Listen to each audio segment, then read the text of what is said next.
I don't remember the first time someone explained what touch was. He learned it without words.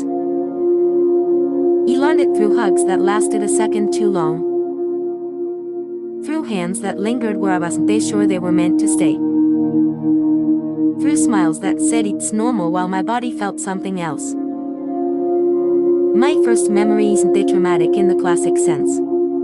And that's what makes it unsettling. It's a small scene. Ordinary. Forgettable to anyone else, except me. He was a child. Someone stroked my head. A common gesture. A fixed chinit. But I remember going rigid. Not out of fear. Not out of pain. Out of confusion. I didn't know whether I was supposed to pull away or be grateful. I didn't know whether to feel loved or uncomfortable. So I did the only thing that seemed right. I did nothing. Overtime, that doing nothing became my automatic response. In my family, physical contact was mandatory. Hugs. Kisses. Sitting close. If I pulled away, it was rude. If my body tensed, I was overreacting. If I said I didn't want to, I was being ungrateful. No one taught me to listen to my discomfort. They taught me to ignore it with a smile. There were good touches, the ones wrapped in affection, laughter, approval. And bad touches, the kind that only felt wrong afterward, once they were over. But no one explained how to tell the difference in the moment. No one told me my body was allowed to decide before my mind did. As the years passed, touch began to feel like a language everyone spoke, except me. There were invisible rules. Silent expectations. How long was too long? When did a loving gesture turn invasive? Why was I smiling when I wanted to disappear? The most subtle, and most dangerous, shift was how I started disconnecting from my own signals. If something made me uncomfortable, I assumed the problem was me. If I felt tense, I told myself it was normal. If a boundary was crossed, I wondered why I hadn't said anything sooner. My body learned to stay quiet before I ever knew it had a voice.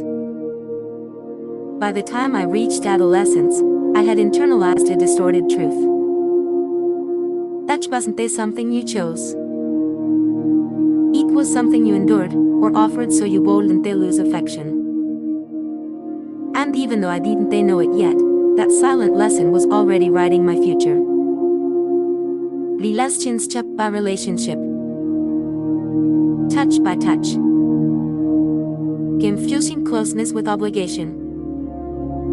He thought I was learning how to love.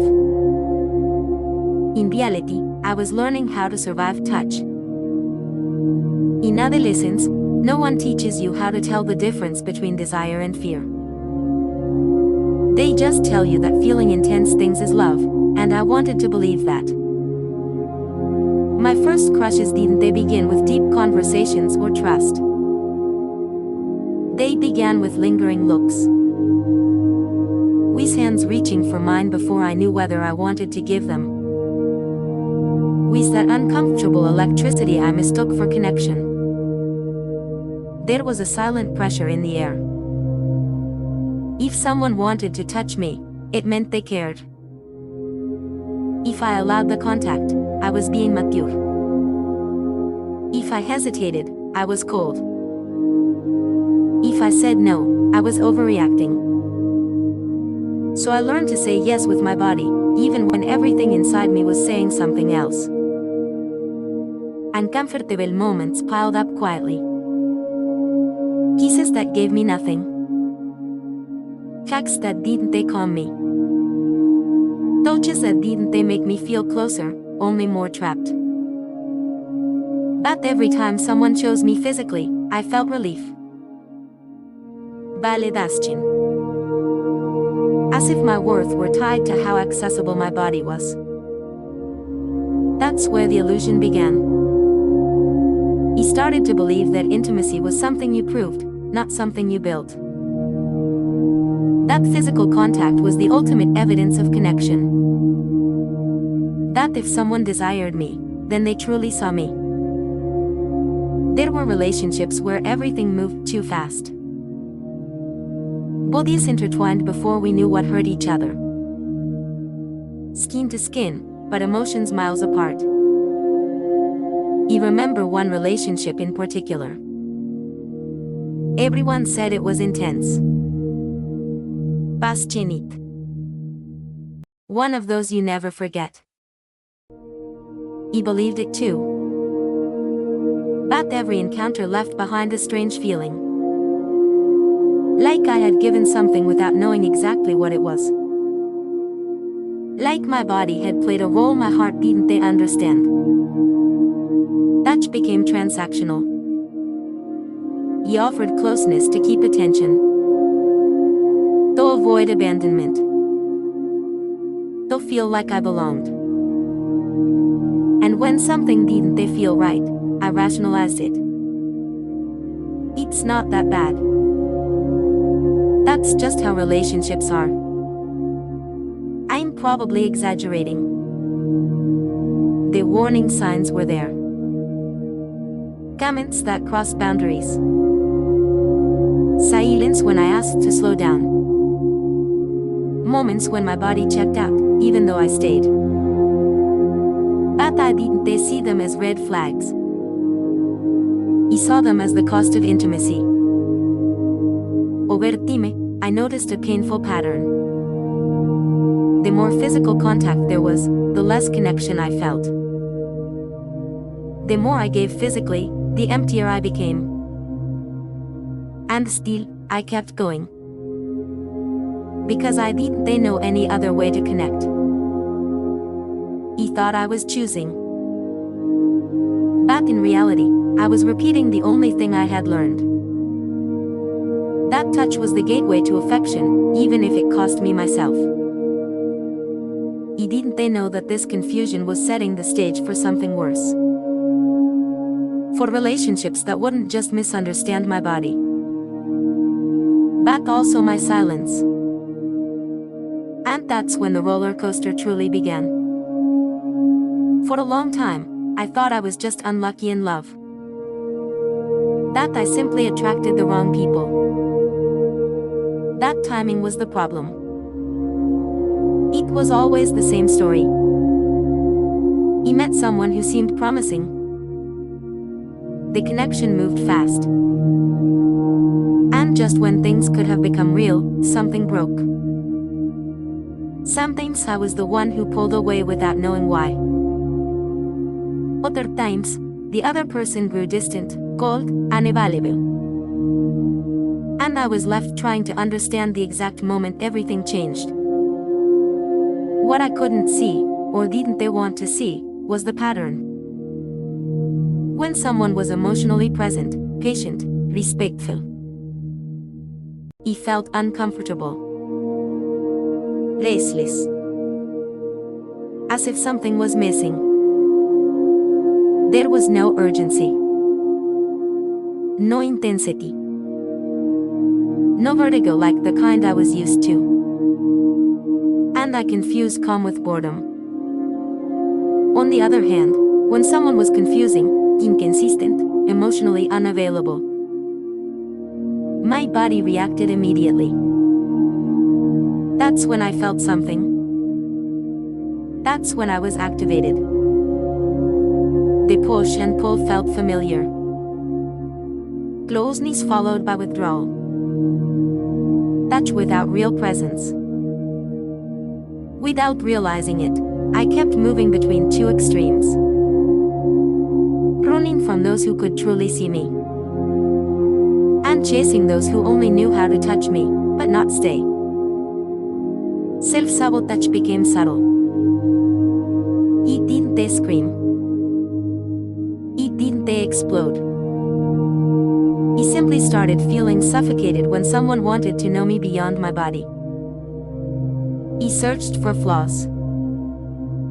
He told myself it wasn't the right time. That I wasn't ready. That the connection wasn't enough. And that's how my favorite phrase was born. The right person at the wrong time. He repeated it so often it started to sound like truth. But deep down, it was a polished excuse to avoid something deeper. Every relationship followed a strange timeline. Everything moved fast at the beginning and ended before it truly began.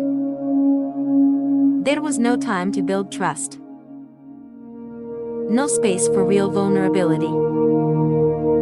Just bodies racing ahead of emotions that never had the chance to form. Until something different happened. It wasn't a big fight. It wasn't an obvious betrayal. It was a small sentence, said almost casually. He was with someone I cared about. There was closeness, touch, routine.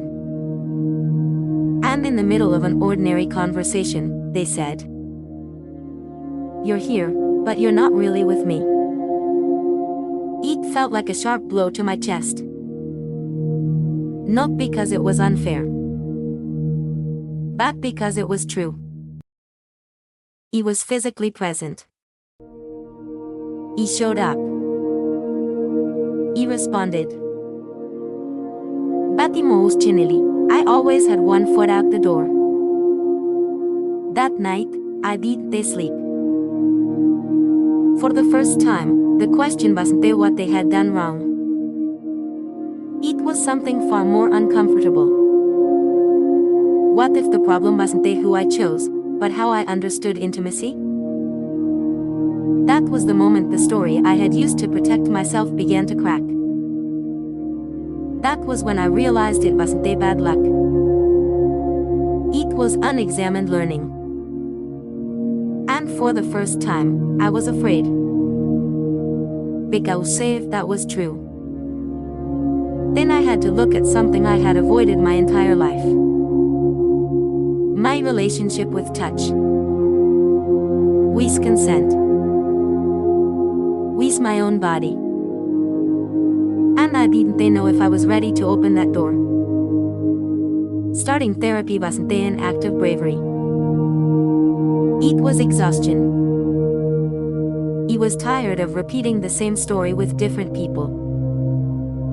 Tired of feeling broken without knowing exactly why.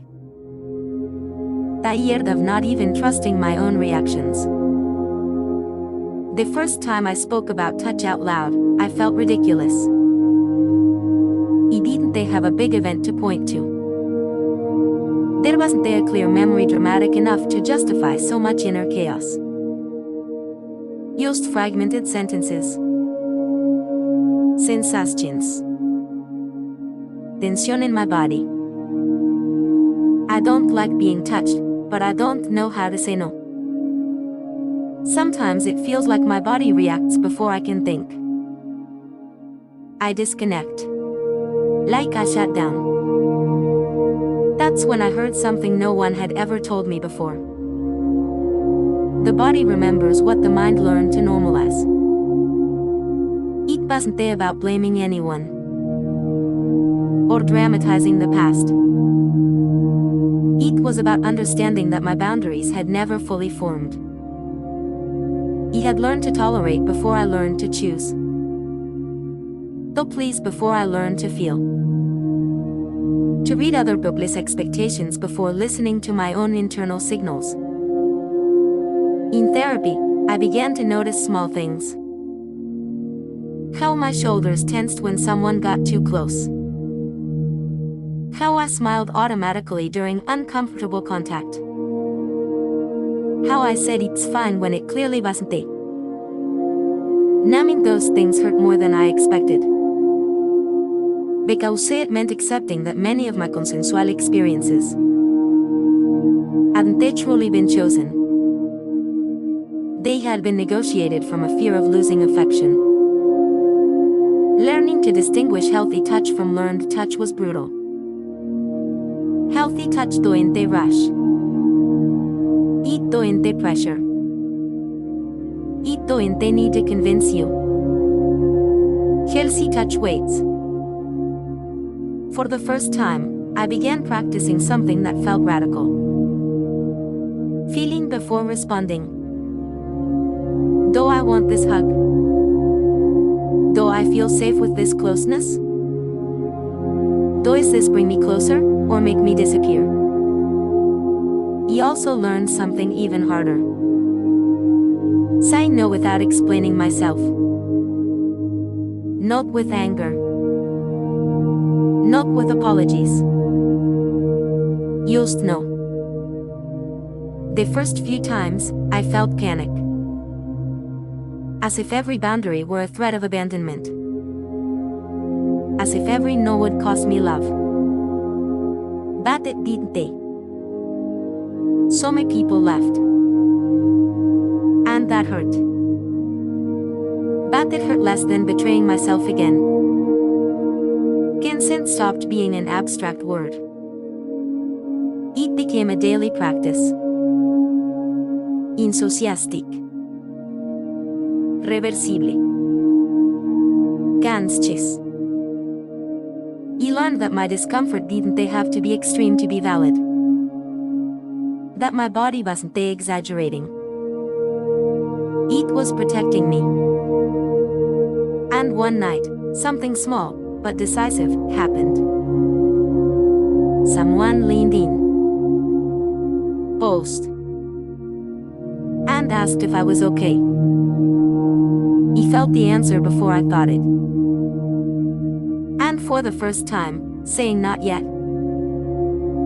Didn't they feel like rejection? It felt like care. That's when I knew something deep was changing. Not all at once. Not perfectly. But enough to imagine something new. A form of connection where touch wasn't a debt. Or a test. Or an obligation. But a choice. He didn't wake up one day completely healed. There was no cinematic moment where everything suddenly made sense. Healing arrived in the form of small decisions. New discomforts. Chosen silences instead of automatic responses. He began approaching people differently. More slowly. With less urgency to be liked. With more attention to what my body was saying, not what I thought I should offer.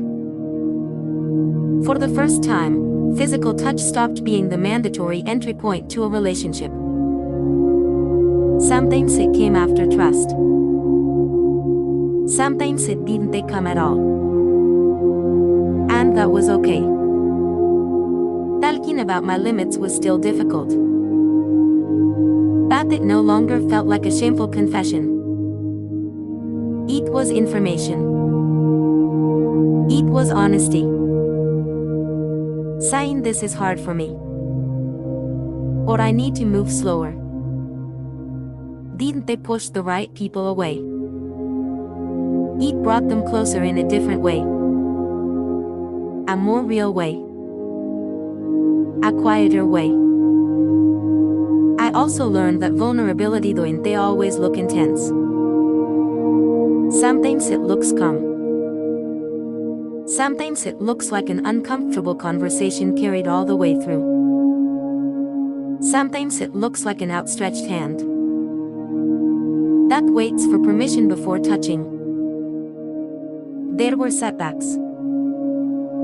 Moments when I got confused again. Instants when my body wanted to flee or please. But now I notice. And noticing changes everything. I no longer punish myself for stepping back sometimes. Healing isn't linear. It's a spiral. Each time, I return to the same place with a little more awareness. With a little more compassion.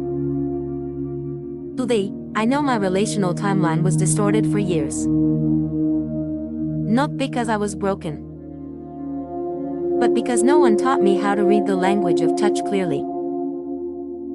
I learned late. But I learned. And now, when someone gets close, I don't ask, what do they expect from me? I ask, how do I feel here? The other day, someone took my hand. Nothing more. No rush. No pressure. I felt the contact. My body didn't tense. It didn't shut down. It stayed. And in that simple gesture, I understood something it took me a lifetime to learn. Real intimacy doesn't invade. It doesn't confuse. It doesn't rush ahead. Real intimacy listens. And for the first time, my body and I speak the same language.